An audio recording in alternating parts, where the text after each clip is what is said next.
Eh ben bonjour tout le monde, aujourd'hui une vidéo un peu particulière parce que il y a une voiture qui est apparue il y a 50 ans cette année et qui est devenue un monument automobile si je peux dire. On en est déjà à la 8e génération et on peut tout simplement dire qu'elle a été la reine des compacts. Alors aujourd'hui c'est un peu moins le cas, bon vous l'avez compris elle est derrière moi, je pense que vous avez vu le titre.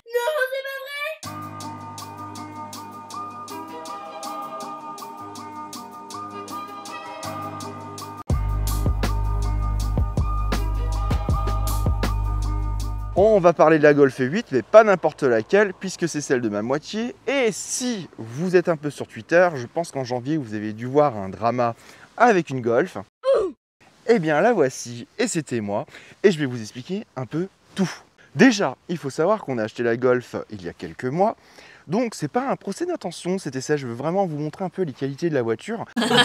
J'adore rire. Parce qu'on est sur une version hybride 204 chevaux, donc c'est pas la GTE, mais on est tout simplement sur la e-hybride. Alors sur le papier, la voiture elle est hyper intéressante et c'est ce que j'ai envie de vous montrer aujourd'hui tout de même. Mais un peu de contexte d'abord. En fait, on a acheté donc la voiture au mois de décembre et en janvier, on a voulu partir en vacances avec et il se trouve que la voiture va nous faire vivre 3 heures de calvaire. En gros, la voiture sur l'autoroute, régulateur et toutes les aides possibles et inimaginables, va littéralement péter un câble.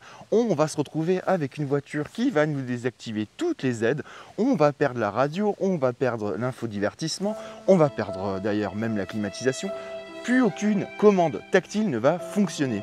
On va même avoir un moment où la voiture sur l'autoroute va lire le panneau 30, je ne sais pas pourquoi, et elle va se mettre à piler. Pour faire simple, vraiment, je vous synthétise l'histoire. On s'est retrouvé pendant 2 heures sans aucune fonctionnalité sur la voiture, à part rouler. Bah non, c'est pas fini. On s'est même retrouvé avec un chauffage qui crachait de l'air chaud alors qu'on avait mis la clim, à rouler fenêtre ouverte sur l'autoroute, jusqu'à qu'on arrive au niveau de Fréjus pour pouvoir éteindre la voiture et lui faire un reset. De ce reset-là, on n'a plus eu de soucis. Alors, on est allé en concession Volkswagen et on a eu un accueil chaleureux. Honnêtement, je ne vais pas tirer sur Volkswagen, pas tirer à boulet rouge, mais je vais juste vous expliquer 2-3 trucs avant qu'on passe véritablement sur la voiture. Eh bien, ça a été le SAV Volkswagen qui a été une véritable catastrophe avec cette voiture.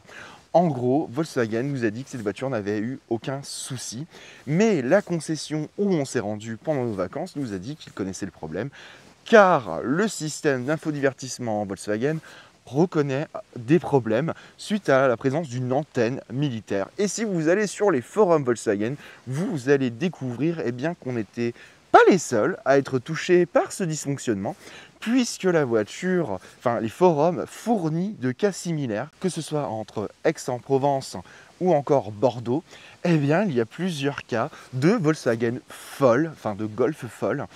Bref, la voiture a été ramenée sur Lyon chez Volkswagen. On a eu beaucoup de soucis pour avoir un rendez-vous.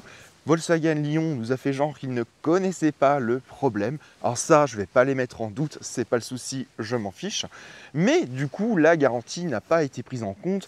Enfin bref, il y a eu une mise à jour de la voiture et on nous a dit c'est bon, en fait la voiture n'a aucun souci. Donc c'est une vidéo un peu règlement de compte, mais pas trop. Je sais pas comment ça va se dérouler, j'espère rester positif. Au final, on a des fois des freinages fantômes, mais ça arrive sur d'autres véhicules. On a la charge électrique, puisque c'est une hybride rechargeable, qui ne s'active pas, ou il y a des moments, elle va demander la recharge alors qu'on n'a pas mis de programme pour la recharger. Et enfin, dernier moment un peu bizarre avec cette voiture qui se permet des choses, on a des fois la clim à distance qui s'active toute seule. J'en ai rien à foutre.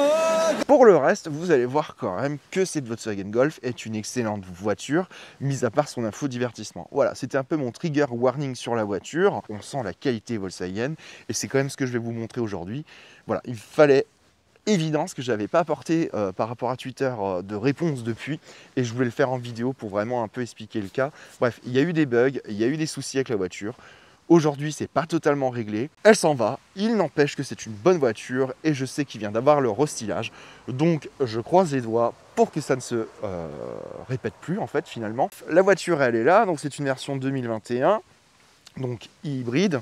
204 chevaux, moteur thermique de 150 chevaux, aidé par un petit moteur électrique qui permet de rouler jusqu'à 50 km en full électrique. Et on est sur une voiture, eh bien sur la côte d'occasion, l'une des moins chères en hybride rechargeable actuellement. Parce que finalement, on s'est rendu compte qu'avec cette voiture, dans nos trajets quotidiens, on ne fait que de l'électrique. On utilise très peu le moteur thermique. Et pour finir et en passer à la présentation esthétique de la voiture, le dernier plein remonte au mois de juin et quand cette vidéo est tournée, nous sommes donc mi-septembre. La Golf 8, on la connaît depuis 2020 et c'est vraiment celle qui va un peu transformer l'image de la Golf. En fait, en termes de design, eh ben, on est sur une voiture totalement différente. En fait, Volkswagen est un peu sorti de son habituelle évolution en douceur et on se retrouve avec une face avant alors qui a fait un peu couler d'encre parce que du coup on est sur une voiture assez différente des autres. Donc déjà ça passe par cet avant qui est très bas, on a vraiment ce côté très étrange avec ce phare qui descend là et on a surtout ce petit élément là qui déborde sur les ailes. C'est sympa, ça change, on a une calandre très fine à l'avant et surtout sur notre version, donc on a le bandeau lumineux, rien à dire, la voiture joue sur des lignes beaucoup plus modernes. On sent que Volkswagen a voulu sortir un peu de son habituel dessin un peu, voilà, sans prise de risque. Au niveau du pavillon, Volkswagen a voulu faire un vrai travail aérodynamique. Et vous allez me dire par quoi ça passe? Eh bien par ce pare-brise et ce toit qui semble très couché, très allongé. Et en fait, c'est assez surprenant parce qu'on a quand même de l'espace à bord, hein, on va y revenir.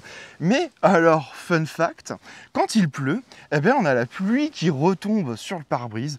Petit élément, tellement la recherche a été poussée, eh bien, ils n'ont pas pris en compte ça. Bref, c'est pas grave. C'est surtout très bête. Qu'est-ce que vous faites mercredi prochain? Voilà, il pleut, la pluie retombe sur le pare-brise. Alors on a des essuie-glaces, hein, vous allez me dire, donc bon. Voilà, la voiture, en termes d'aérodynamique, elle est vraiment très basse. Ça a été recherché, ça a été travaillé. Donc ça, je souligne quand même les efforts de Volkswagen là-dessus. Et du coup, ça permet d'avoir un CX assez faible. Je vous dis, dans cette vidéo, je ne vais pas forcément tirer à boulet rouge sur la voiture. Je lui trouve quand même des points positifs. Et honnêtement, à l'intérieur, on n'est pas trop grevé par l'espace à bord. Alors, au niveau du profil, eh bien, un peu de changement, hein. On reconnaît, c'est une Golf. Alors, comme je vous ai dit au début, depuis 1974, la Golf, eh bien, c'est une voiture qui ne va pas évoluer. Et c'est l'une des premières automobiles lors de sa sortie qui va très peu changer. Déjà, il y a plein d'éléments de design qu'on reconnaît. Cette ligne centrale qui fait le tour de la caisse, le vitrage aussi, avec ce pli à l'arrière. Et comment ne pas citer ce fameux montant C qui est reconnaissable sur toutes les générations de Golf et qui est là depuis le début. On la connaît depuis des décennies. Pas de changement. Mais à l'arrière, on va noter un peu quelques changements. Alors c'est assez léger, hein. On retrouve ces feux désormais en forme de L. On va avoir un arrière assez tronqué, encore plus que les précédentes générations. On est sur une voiture quand même de 4,30 m. Mais alors il y a un élément qui est à la mode et qui est aussi présent sur la Golf 8, c'est au niveau des sorties d'échappement. Comme vous pouvez le voir, il y a un jonc chromé, mais ce sont des faux échappements. Alors ça touche la plupart des voitures. Aujourd'hui, eh bien, les constructeurs ont plutôt tendance à cacher les sorties d'échappement. Mais on a ce petit jonc qui apporte beaucoup d'élégance. Alors peu de chrome finalement sur cette Golf, hein. On retrouve le jonc sur le profil et là en bas avec la calandre. Mais les chromes ont tendance à disparaître. Je comprends pourquoi les gens aiment autant cette voiture parce qu'esthétiquement, évolution en douceur et quand même pas mal de qualité. Faut dire que chez Volkswagen aujourd'hui le T-Roc est en train de faire baisser les ventes de la Golf, mais elle reste quand même un peu la reine, hein. On sent qu'elle perd sa couronne, mais elle est toujours là, notre première Miss. Eh ben, bienvenue à bord de la Golf 8. On a une grosse évolution en termes de design sur le mobilier à bord de la Golf. Déjà, ça passe par cette console centrale qui n'est plus verticale, mais qui est allongée. Alors, beaucoup d'écrans dans cette Golf 8, comme vous pouvez le voir. On est sur quelque chose de très simple et surtout qui est personnalisable. Au niveau de l'écran central, eh bien, on le retrouve comme ceci. Donc, on est sur un bel écran quand même qui donne à peu près tout sur la voiture. Puis vous voyez, la consommation est hyper intéressante. Elle consomme vraiment très peu. En mode hybride, eh bien, on est à 3,9 litres avec la voiture réelle. On a 8 kWh au 100 km, ce qui est plutôt intéressant aussi. On consomme assez peu, vous voyez, là sur 870 km, la moyenne est de 3,1 litres, 7 kWh. C'est assez faible et c'est assez intéressant. Totalement personnalisable au niveau de la voiture, selon ce qu'on a besoin. Bref, on retrouve les utilisateurs, puisqu'on peut amener jusqu'à 3 personnes pour les profils des véhicules. Donc non, une voiture qui est très intéressante et plutôt bien équipée sur notre version en tout cas. On peut régler l'éclairage, on peut tout régler. Commande, alors ça va être le point faible de la voiture, hein, tout le monde l'a dit. C'est donc pour accéder à la climatisation, eh bien c'est par des boutons tactile. Et ça, c'est assez dérangeant en fait. Au quotidien, en fait, ça prend vite la tête. Tout se règle par ces boutons tactiles. Trop de tactile, pareil pour le son. Alors on peut faire comme ça. Alors attendez, ça veut pas. A few moments later. On peut régler le son, voilà, comme ça. Ou simplement en tapotant.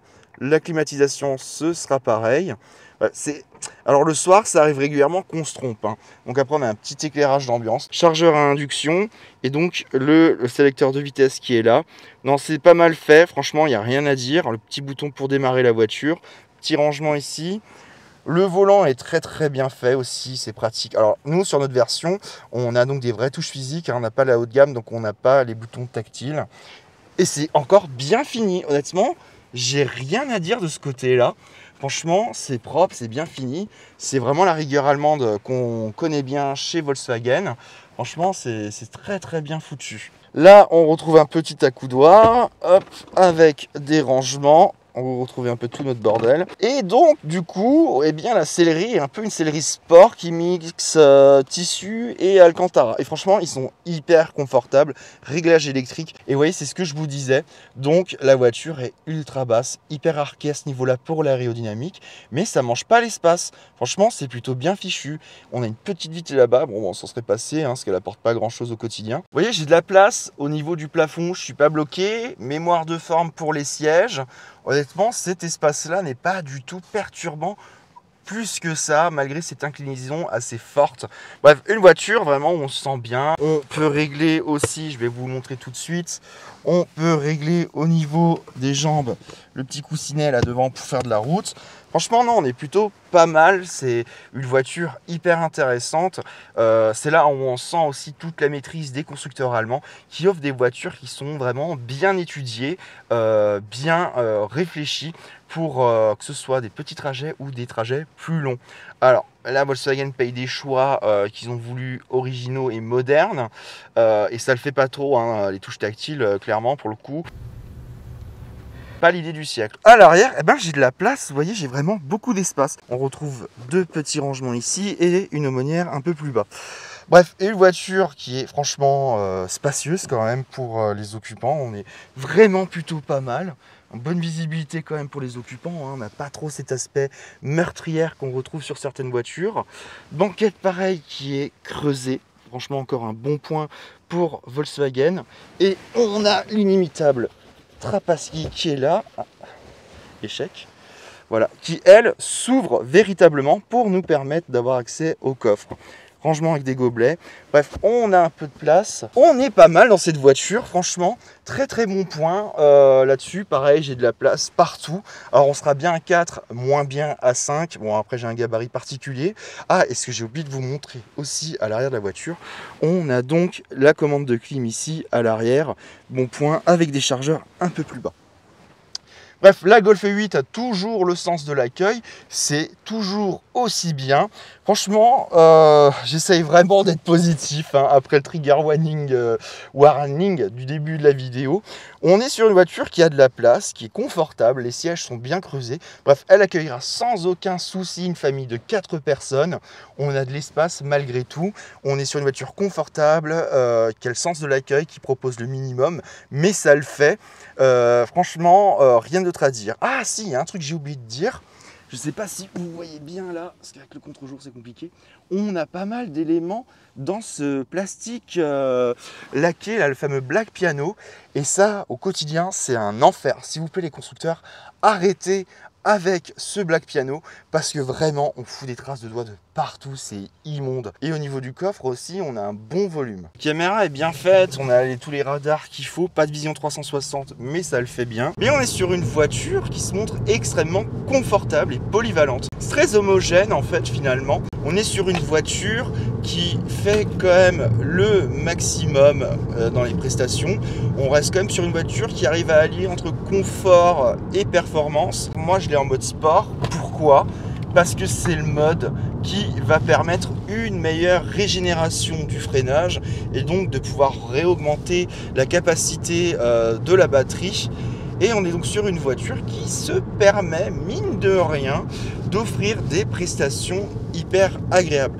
Avec le plein et la batterie chargée, je crois qu'on tourne aux alentours de 850 km d'autonomie, ce qui est plutôt pas mal. On a des routes un peu en lacet qui permettent vraiment de malmener la Golf et elle bouge pas. On ne sent pas quand elle passe du thermique à l'électrique ou inversement en hybride. On n'a pas de poussée ou d'à-coup. C'est vraiment très bien filtré de la part de Volkswagen parce qu'au niveau de l'équipement, notre version, elle est plutôt bien fournie. On a les sièges chauffants, volants chauffants. D'ailleurs, il est en train de me brûler les mains et je ne sais plus comment je le désactive. Voilà, là, tac, activé. Ah, bah non, désactive-toi.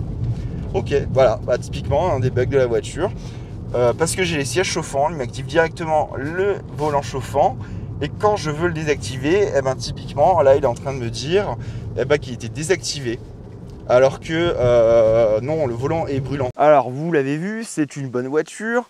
Alors, l'esthétique, je vous laisserai juge. Je sais que cette face avant a fait couler de l'encre et en fait encore couler. On est sur une voiture qui est très aseptisée. On est sur une voiture qui permet aussi bien de faire de la ville, de l'autoroute, de l'extra-urbain sans aucun souci. Les consommations sont archi faibles. Honnêtement, je trouve que Volkswagen a très bien géré sa partie hybride. Je pense que c'est l'une des meilleures voitures hybrides qu'on ait eues, ou que j'ai conduit, ou que j'ai essayé. Vraiment, là-dessus, je lui laisse. Volkswagen a fait un boulot d'enfer là-dessus. Pour le reste, c'est une voiture habitable, bon volume à bord, rangement astucieux. Bref, cette voiture est plutôt bien fichue, plutôt bien proposée et conçue. Mon point négatif, vous l'avez compris depuis le début, c'est ce foutu infodivertissement. Et on m'a un peu expliqué comment ça avait fonctionné au niveau du développement chez Volkswagen. Ils ont créé les bases et une autre société est venue poser différentes couches dessus.